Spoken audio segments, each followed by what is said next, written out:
बिस्मिल्लाहिर्रहमानिर्रहीम, अस्सलाम वालेकुम। कल 14 अगस्त था।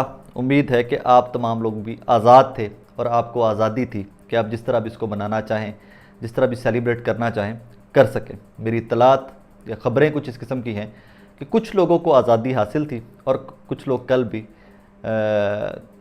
आज़ाद नहीं थे, उनको इजाज़त नहीं थी कि वो आज़ादी अपने तरीके से मना सकें। मैं कुछ इवेंट्स हैं वो आपके सामने रख देता हूँ, तो वहाँ से आपको आइडिया हो जाएगा कि मैंने ये जुमला क्यों बोला कि कुछ लोग तो पाकिस्तान के आज़ाद थे और कुछ कल भी आज़ाद नहीं थे। आज़ादी का मतलब क्या है कि एक कॉन्स्टिट्यूशनली आपके जो राइट्स हैं, आपका आइन जिन चीज़ों की इजाज़त देता है, आप वो अपने राइट्स प्रैक्टिस कर सकें और वो तमाम काम कर सकें जो आइन पाकिस्तान आपको इजाज़त देता है। कानून तोड़ जिसमें नहीं तोड़ना और वो अपने पुरअमन रहते हुए जो जो आपको हकूक़ हासिल है वो तमाम कर सकें।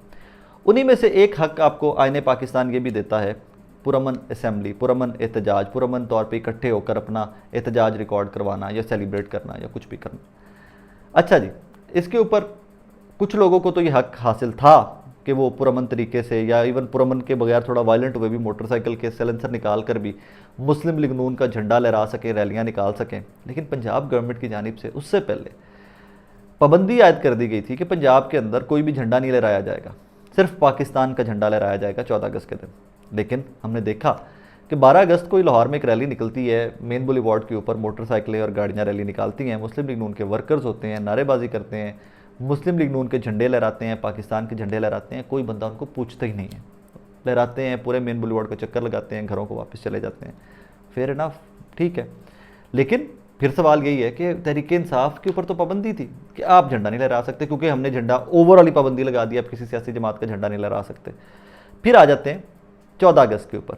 अच्छा, 14 अगस्त के ऊपर जहाँ पर इतनी सख्ती थी कि जहाँ पर तहरीक इंसाफ का झंडा गाड़ी में भी नज़र आया, लोगों को स्टिक्स मारी गई, लोग गिरफ्तार भी हुए, छोड़ भी दिया गया होगा बाद में दूर ले जाकर, या बाद में नहीं भी छोड़ा गया होगा।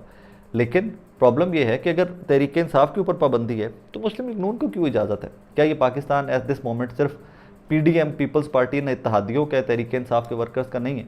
तो बज़ाहिर लगता ये है कि जनाब एक जमात जो है उसके अलावा बाकी सारे पाकिस्तानी हैं, ये पाकिस्तानी नहीं। कहानी कुछ इस तरह की है कि बड़े फ़नी इवेंट्स भी हुए हैं। कल मैं वो देख रहा था, एक इवेंट इस किस्म का हुआ है कि लाहौर ज्ञान डिफेंस में कोई बच्चे हैं, उन्होंने जनाब एक तरफ पाकिस्तान तहरीक इंसाफ का और पाकिस्तान का झंडा पकड़ा हुआ है, एक तरफ उन्होंने अमेरिका का झंडा पकड़ा हुआ है। अब मुझे समझ नहीं आ सकी, इसको मैं डी कोड नहीं कर सका। I would be very honest with you, मैं उसको डी कोड नहीं कर सका कि इसका मतलब क्या था। मे बी कि वो जो बच्चे हैं वो डुअल नेशनल हैं, कि वो अमेरिकन नेशनल भी हैं और पाकिस्तानी पासपोर्ट होल्डर भी हैं, so they were celebrating Independence Day of the both. But America का आज़ादी का दिन तो 14 अगस्त नहीं है। बहरहाल उसको डी कोड आप खुद अपनी अपनी अकल से कर लीजिए कि एक तरफ अमेरिका का झंडा लहराया जा रहा है, एक तरफ तहरीक इंसाफ का और पाकिस्तान का झंडा लहराया जा रहा है। लेकिन एट द सेम टाइम इस खौफ के बावजूद, गिरफ्तारियों के बावजूद, तशद्दुद के KP से बड़े पुरतशद्दुद वाक़यात भी मैंने देखे हैं, कुछ रिपोर्ट हुए हैं कि वहाँ पर बड़ी लड़ाइयाँ हुई हैं पुलिस वालों ने कहीं पर तशद्दुद का निशाना बनाया और कहीं आगे से बड़ा रिटेलिएट भी किया है तहरीक इंसाफ के वर्कर्स ने। तहरीक इंसाफ के वर्कर्स और PDM की जमातों के वर्कर्स भी आमने सामने आए हैं, वहाँ पर भी काफ़ी पुरतशद्दुद वाक़यात देखने में। ये 14 अगस्त के ऊपर नहीं होना चाहिए। 14 अगस्त मतलब आपने कानून ही गलत बनाया ना। अब बी वेरी ऑनेस्ट, क्या तरीका है कि आप एक सियासी जमात के ऊपर सिर्फ पाबंदी लगा के बैठे, तोड़ा झंडा नजर नहीं आना चाहिए, बाकी सारे जो मर्जी है। क्यों भाई, तुम्हारे बाप का पाकिस्तान है, 25 करोड़ पाकिस्तानियों का पाकिस्तान है, सबका पाकिस्तान है। या तो सबके ऊपर पाबंदी लगाओ, जो नून लीग की रैलियों की फुटेजेस मैं तुम्हें देता हूँ, सबको पकड़ो अंदर दो उनको भी, कि तुम्हारी ऐसी की तैसी। जब हुकूमत ने पाबंदी लगाई है कि आप नहीं सियासी जमात का झंडा लहरा सकते, हाउ डे यू, कैसे निकले हो तुम लोग, क्यों इनकरेज कर रहे हो और लोगों को भी कि वो रिटालिएट करें और वो अपनी अपनी सियासी जमातों के झंडे लेकर निकलें? अगर तो आप वहीं पर मिसाल बना देते तो मैं कहता कि जी बस ठीक है। अच्छा, अब इसके अंदर ये वाक़यात जो पुरतशद्दुद या जो लड़ाई झगड़े हैं, ये सिर्फ पाकिस्तान में रिपोर्ट नहीं हुए 14 अगस्त को, पाकिस्तान से बाहर भी रिपोर्ट हुए हैं। कैसे रिपोर्ट हुए हैं? एक सफ़ीना साहिबा हैं, पहले वो पाकिस्तान तहरीक इंसाफ की वर्कर हुआ करती, मतलब एक्टिविस्ट थी, बड़ी प्रो थी इनकी, फिर वो नून लीग की प्रो थी, पहले नून लीग की प्रो थी, फिर वो तहरीक इंसाफ के प्रो हो गई, फिर वो जर्नलिस्ट बन गई हुई हैं, कुछ इस किस्म की है। वो ट्विटर की एक्टिविस्ट हैं, वो अब जर्नलिस्ट हैं। और वहाँ पर कोई तहरीक इंसाफ की ख़वातीन और मर्द हज़रात पाकिस्तान एम्बेसी के बाहर मौजूद थे, जो वहाँ पर एहतजाज कर रहे थे 14 अगस्त वाले दिन। एहतजाज में वो सहाफ़ियों के ख़िलाफ़ नारेबाजी कर रहे थे, तो सफ़ीना और वो जो बाकी सहाफ़ी हैं वो उन लोगों का बड़ा हीटेड आर्ग्यूमेंट हो गया। उसमें सना मीर साहिबा एक खातून है, तहरीक इंसाफ से उनका ताल्लुक़ है। अक्सर एहतजाज में शायान के साथ, वो जो बच्चा है तहरीक इंसाफ का, उसके साथ वो अक्सर वहाँ पर नज़र आती हैं। सो उनके बड़े हीटेड आर्ग्यूमेंट हुए हैं वहाँ पर कि तुम लोगों ने पहले ही, कौसर काज़मी वो जो एक रिपोर्टर हैं समा न्यूज़ के, कौसर काज़मी के खिलाफ भी प्रोपोगंडा काफ़ी ज़्यादा हुआ। तहरीक इंसाफ के लोगों को किसी ने बता दिया कि ये दिलावर हुमायूं जज हैं, क्योंकि उनकी शक्ल गोरा रंग था, तो उसके ऊपर वो कौसर काज़मी हैं उनकी इस फ़ोटो को इस्तेमाल करके बड़ा प्रोपोगंडा हुआ। तो उसके ऊपर वो सहाफ़ियों की और तहरीक इंसाफ के वर्कर्स की लड़ाई हुई है। खैर, प्रोपोगंडा तो किसी के खिलाफ भी जाली प्रोपोगंडा नहीं होना चाहिए। कौसर काज़मी रिपोर्टर हैं, उनका झुकाव किसी भी तरफ है, उनका नज़रिया कोई भी है, आप उस पर इख्तलाफ कर सकते हैं, मगर उनको जज हुमायूं दिलावर बनाकर आप उनको गालियाँ नहीं दे सकते। इसी तरह कनाडा में भी कुछ वाक़े रिपोर्ट हुए हैं कि कनाडा में भी पाकिस्तानी जो हैं वो आपस में झगड़े हैं, वहाँ पर मुस्लिम लीग नून और तहरीक इंसाफ के एक्टिविस्ट जो हैं वो आमने सामने आए हैं और वहाँ पर भी झगड़ा हुआ है। अच्छा, इस सारे वाक़यात के अंदर एक वाक़या है जिसने मेरी अटेंशन सबसे ज़्यादा ग्रैब की और जिसका मुझे सबसे ज़्यादा दुख हुआ है। आज़ादी का मतलब होता है आज़ादी, नज़रियात की आज़ादी, अमाल की आज़ादी, अपने आप जो आपके आइन के अंदर रहते हुए, कानून के अंदर रहते हुए, दायरा इख्तियार के आप जो मर्ज़ी कीजिए, आपको तमाम हुकूक हासिल हैं कि जनाब आप कुछ भी करना चाहें आप कर सकते हैं। ये तो बड़ों के ऊपर पाबंदियों की छोड़ दीजिए, कल बच्चों के ऊपर भी पाबंदी थी, जो मासूम होते हैं उनके ऊपर भी पाबंदी थी। तौंसा में एक आकाश नामी बच्चा है, मुझे अभी एक हमारे डॉक्टर साहब दोस्त हैं, उन्होंने वो फुटेजेस भेजी तो मैंने वो ट्वीट किए हैं। 10 साल का बच्चा है, आकाश के वालिद तहरीक इंसाफ के एक्टिविस्ट हैं। आकाश ने कहीं पर तहरीक इंसाफ का कल झंडा लहराया है। उस झंडा लहराने के बाद तौंसा पुलिस ने, वहाँ का कोई SHO है, उसने उस बच्चे को पकड़कर हवालात में बंद कर दिए। 10 साल के बच्चे को।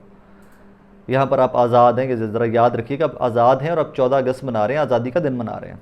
10 साल बच्चा जो तहरीक इंसाफ का झंडा लहराता है, जिसको आइनी तौर पर यह हक हासिल है, लेकिन गवर्नमेंट सप्रेस कर रही है, गवर्नमेंट दबा के बैठी हुई है, बाकी सियासी जमातों को हकूक दिए हुए हैं कि आप झंडे लहराते रहिए, आपको कोई नहीं पूछ रहा, तहरीक इंसाफ का झंडा नहीं लहराया जा सकता। तो आकाश को पुलिस वालों ने पकड़कर जनाब 20 घंटे तकरीबन हवालात में बंद रखा है। जो इतलात मुझे जो रिपोर्ट किया गया, और फिर कुछ लोगों ने काउंटर वेरीफाई भी किया है उसको कि जी ऐसा ही हुआ है। बच्चा है, फ़ोटो देखेंगे तो बिल्कुल ही 10 साल का है, नज़र आ रहा है कि 10 साल का, उसमें तो कोई वो शुबे वाली बात ही नहीं है। सिर्फ कसूर क्या है कि तुम्हारे वालिद तहरीक इंसाफ के वर्कर हैं और तुमने पाकिस्तान तहरीक इंसाफ का झंडा लहराया। कहानियाँ ख़त्म नहीं होती। SHO को बहुत सारे लोगों ने कहा कि ये माइनर है, 10 साल का बच्चा है, ज़्यादती मत करो, इसको छोड़ दो। आगे से SHO क्या फरमाता है, कहता है कि मैं इसकी तरबियत करूँगा, मैं इसको सबक सिखा कर भेजूँगा कि तुमने आइंदा झंडा नहीं। तुम मामे लगते हो उसको सबक सिखाने के, तुम हो कौन? वो बेशरम आदमी कल को तहरीक इंसाफ की हुकूमत बनेगी। इसमें नून लीग की जब माजी में देखे तो कभी लगता था कि नून लीग की हुकूमत बनेगी।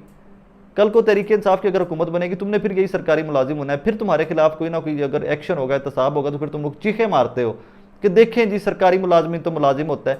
ये कौन सा हुक्म है कि तुम लोगों का वो कि जिसको कहते हैं कॉन्शियस ही नहीं है, तुम लोगों में गैरत ही नहीं है कि हर उल्टा सीधा हुक्म तुम लोगों ने मानना होता है। अफसरान के सामने कोई बल्ले बल्ले बनाने वास्ते तेरे को बहुत चंगे चंगे तरीके ने साउथ पंजाबी डकैतियां रोज होंगी, कोई डकैत फड़ यार, तू 10 साल का बच्चा फड़ के हवालाते बंद करता। मैं तुम्हारा नाम इसलिए नहीं सिर्फ चला रहा कि कुछ तुम्हारा पर्दा रह जाए, कुछ तुम्हारी इज्जत रह जाए। क्या लोग हो यार तुम, घर में औलादे नहीं है, घर में बच्चे नहीं है, क्या एग्जाम्पल सेट कर रहे हो? वो 10 साल का बच्चा जिसको तुमने 20 घंटे हवालात में बंद रखा है, क्या सारी ज़िंदगी पुलिस की इज्जत कर सकेगा? क्या वो सारी ज़िंदगी तुम्हारे इस रवैये के बाद नॉर्मली तुम लोगों की तरफ देख सकेगा? मत किया करो।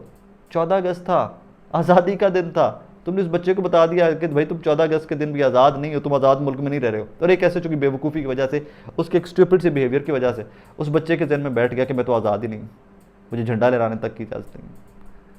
तरबियत करें अपने पुलिस की, इस डिपार्टमेंट को गुस्ल दें, इसको तेज़ाब में न लाएं। इस डिपार्टमेंट को बहुत बदनाम है, तबाही उतार रहा है, अखलाकियात की धज्जियाँ तक उड़ा रहा है, ख़त्म हो कर रहा है ये कहानी। हमारे माशरे में चादर और चार दीवारी का तकद्दुस होता था, पामाल कर दिया इस महकमे ने। पिछले 16 महीने के अंदर जो जुल्म की दास्तानें पुलिस ने रकम की हैं, उसकी मिसाल नहीं मिलती पिछले 75 साल में। किसी मार्शल लॉ के दौर में भी ऐसा नहीं हुआ जो पुलिस ने इस ज़माने में किया है। समझाएं इनको, कंट्रोल करें इनको। अपना ख्याल रखिएगा नाज़रीन।